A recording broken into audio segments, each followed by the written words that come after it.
have radio host Buck Sexton, a former CIA officer. We have Republican strategist Evan Siegfried, and we have K Street Media co-founder and former DNC official Pablo Manriquez. Good to have all you here. Buck, I'm going to start with you. Okay, a couple things going on today. Trump out there effectively warning James Comey, perhaps preemptively, and the world that there may be tapes of their conversations. He also came out and said that maybe these press briefings don't need to happen. So you can imagine there's a lot of people worked up on the left right now about some of this rhetoric. Let's break it down. Start, if you would, with this idea that maybe there was some kind of taping of the conversation with James Comey. What is he trying to suggest? Well, the president's approach, certainly to the media and to anybody that would enable the Russia-Trump collusion narrative in the media, is that he's in the middle of a political street fight. And so that's, I think, how he views this from a 30,000-foot level, and that means that he takes some unorthodox approaches sometimes. Saying that he may have tapes of a discussion with the FBI director is certainly unusual. It seems to be preparing the ground for what he would believe are leaks that will come as a result of the New York Times report saying that Comey sat down with Trump. There's some dispute as to what was actually said there. I think the president is trying to get ahead of his critics on this. And given the reporting after the Comey firing for 24 hours, given how much false or fake news there was, undoubtedly as a result of a lot of reporters who wanted to run with a certain narrative, I think the president just decided the gloves come off and I'm going to take this approach. It's not the one that I would take, but I'm not the president, so who cares what I think? That's interesting that you mentioned something important, Evan. We heard Buck say street fight, and let's not forget he is a bit of a street fighter kid from Queens. I mean, there is that element to his personality. And hey, if you're him, you're thinking this has gotten me pretty far thus far, so you continue that, yet the whole world's watching saying, but wait a second, this isn't quite presidential enough. This isn't presidential in the way he should have been quiet as soon as Tuesday night happened and said no further comments. This is what happened, and that's it. But he's actually been changing the explanation several different times between Tuesday night and today. First, it was because Deputy Attorney General Rosenstein put out this, the memo. And then it was, well, I always wanted to get rid of him. Well, I wanted the Russia investigation to come to a stop, was what he said in the Lester Holt interview. I'm paraphrasing. And now this morning with the leaks thing, or about FBI Director Comey, that is a way that he's also trying to get the far left base worked up even more and frothing at the mouth. But why do you want the far left base Because they are so worked up? unreasonable, embracing such ridiculous Russia conspiracy theories that Donald Trump and Vladimir Putin are in cahoots on everything. That if you put out these extremists as the face of the main opposition to you, there are less people who are likely to go to the crazy person who's saying that. Okay, so He's like throwing this stakes inverted into the lion cage, logic, apparently, right? I guess. Pablo, let me go over to you, because I think it's pretty much been decided at this point that, Russia didn't break into the voting systems, the Diebold voting systems, and somehow manipulate the election this way or that. The reality is, even if Russia desperately wanted Hillary Clinton to lose and desperately wanted Donald Trump to win, the Russians weren't preventing her from going out, to Ohio and going to Pennsylvania and going to these states where she needed to communicate with voters. If you ask me, I think the Russians only could have affected things at the margin. Right. I mean, I think that, obviously President Trump said last night in his interview that no one wants for this Russian, investigation to be completed thoroughly and to the satisfaction of everyone more than he does, so that he can get it, off his plate and move forward with the agenda that he envisions for the American people. But let's face it, he could have saved himself, his team, and the American people a heck of a headache today if he had just had a simple communications briefing before rolling out this firing. Obviously, it is the president's prerogative to fire the FBI director if he sees that that's the correct path to take. The FBI director serves at the pleasure of the president. But as it stands right now, we have people from throughout the administration and his surrogacy network who are all saying different things. People from the intelligence community are contradicting what the White House is saying. Okay, so you know what this tells us? Perhaps he does not have faith in his communications team. Buck, I mean, maybe he's throwing his hands up and saying, you know, with Melissa McCarthy playing Sean Spicer on Saturday Night Live, I don't necessarily want to deal with Spicer. Or maybe he's saying he's off at his Naval Reserve thing.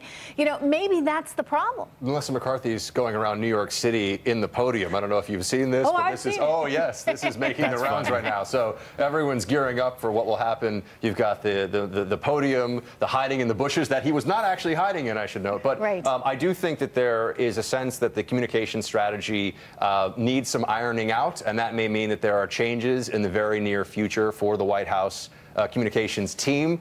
Given what's happened this week, look, even if it is the president's fault that there wasn't a straightforward, cohesive, completely accurate on all the points narrative about why he fired Comey, it's the president's prerogative to fire anybody on his team to make sure that there's someone in place and let's that can not hold all forget, you got to manage up to a certain extent too. If you're the communications director, and you know, no offense against Sean, I like Sean, he's been on the show many times, but you got to get your arms around what's going on here, and you got to sit him down and say, okay, where are we on this?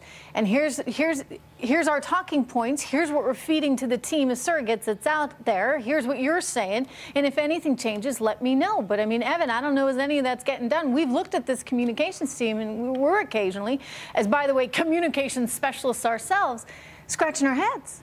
In defense of Sean Spicer on Tuesday night, he was only given a heads up an hour before this, and that didn't allow the White House to prepare a long-term communication strategy. They could have had surrogates out on all the cable news networks defending the president's actions, and because they didn't know, they weren't able to. He said they had been hovering by the bushes. He wasn't in the bushes. It's still a Veep storyline, but he wasn't in, but out. But in terms of Sean Spicer as press secretary, if you look at him and everything he's said, he's made several gaffes that have been embarrassments to the administration and been headaches and taken the focus off of the achievements and accomplishments.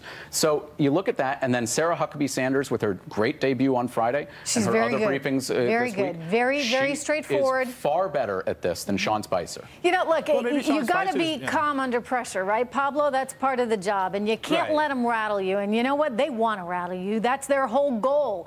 That's what they're out there trying to do. And they, you know, Donald Trump has referred to them as the opposition, and to a certain extent, you know, those reporters sitting in that room are out there trying to grill, trying to trip up Sean Spicer.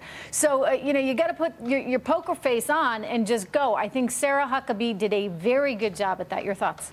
Right. I think I would agree wholeheartedly as well that Sarah Huckabee Sanders' debut as press secretary is quite good. But I'd also like to remind, you know, the viewer that Sean Spicer was the communications director for the RNC for a long time, which made his role, you know, not just responding from the podium or responding directly to press, but actually managing a communications strategy. That's very difficult to do when the president's tweeting things like what you mentioned at the top of the segment about taste and stuff like that. And I think the big concern right here, and this will be my prediction for next week, is that if you're an FBI field agent and you see, like, you know, maybe somebody who hired you and Jim Comey, and you see him be thrown under the bus like that, and now, you know, be threatened directly by the president, you will have a lot more sort of potential for people to, like, you know, sort of and obviously this will be outside of what their job would be, but to stand by their boss, their former boss, and maybe leak some things, maybe things like that. He needs to get this thing, he needs to get this under control. He needs to slow down and move forward as a team. Well, you know, the reality is it's a tough job, and you know what? He's got a tough boss, and he's got to work on managing up and making sure that everybody is on the same page. Otherwise, you're going to have total chaos. Once again, the liberal media just freaking out about this whole Comey thing, pushing conspiracy theories one after another, and really, I gotta say, stooping to a level that is unnecessary, inappropriate, and really kind of gross. You know, this is what they said. I mean, going after White House personnel in a pretty disgusting way. Watch. And it's a grotesque abuse of power by the President of the United States. This is the kind of thing that goes on in non-democracies. This is a president using his power to prevent himself falling under the justice system that we all have to deal with. He's under investigation. He fires the investigator. A little whiff of fascism tonight, I think it's fair to say. Absolutely. Completely into question. The question is, why did Trump do it? Now, while it looks like Donald Trump fired James Comey to stop the Russian investigation, that is why. People, I'm not going to sugarcoat this. This is bad for democracy. Because it's so wrong, Kellyanne. It is you just wrong made a if that that's communication. False. Also, note to CNN, sorry, I love CNN, but you got to stop putting Kellyanne on the air. It's politics porn. Politics porn? Can you imagine if anyone said that about an attractive woman that worked in President Obama's White House? I mean, do we need to refer to Kellyanne Conway in that kind of derogatory way? Unnecessary. Then there's, of course, the hysterical Keith Olbermann who, well, probably should just rip up his citizenship, perhaps the way he talks. Maybe he wants to. Maybe he can move to Canada or something. Watch. I make this plea. We, the citizens of the United States of America, are the victims of a coup. We need your leaks, your information, your intelligence, your recordings, your videos, your conscience. For months, we have heard that your organizations have damning evidence against Donald John Trump. Whatever evidence you may have, you cannot conceal it any longer. Keith, I think it's time to turn in your passport. Evan Siegfried and Pablo Manriquez are back with me. And Pablo, I know you're on the left, and I know you're worked up about all this, but come on. I mean, when you start referring to Kellyanne in such a derogatory way, and when you're like Keith Olbermann and you're out there and you're soliciting any kind of negative information from any other power that be, is this not crossing a line? I mean, it is and it isn't. We have, obviously our First Amendment freedom of speech. And, I think that, dare I say, that the mainstream media does kind of sound like a basket full of deplorables right now, you might say. But at the same time, I think that this is indicative of a big fight that President Trump picked. And when you pick a big fight, you need to be willing to finish it. So, when it comes to everything from like this morning's tweet about, canceling press briefings and offering press statements and stuff like that, that's just not going to work in our democracy. Mm-hmm. And it does, it is indicative of, sort of a decline in what the American people expect and deserve in terms of transparency. And he's provoking them. No. I'll give you that he needles them a bit and making the comment about no press briefings. That gets a little, folks a little bit rallied up. But, Evan, back to, for example, what we heard about Kellyanne Conway. I mean, I just think there's a double standard here. You would never say something like that about Susan Rice. It's not only a double standard, it's a symptom of what's been happening in the Democratic Party as well. Remember a few months ago, there was the photo of Kellyanne Conway kneeling on the White House couch, in the Oval Office couch, and a congressman said that night, a Democratic congressman, I'm sure she's used to. Don't repeat it. I don't even want to hear it, but and it was sick. And not one Democrat stood up and said, that's wrong, and how dare you say it. They looked the other way.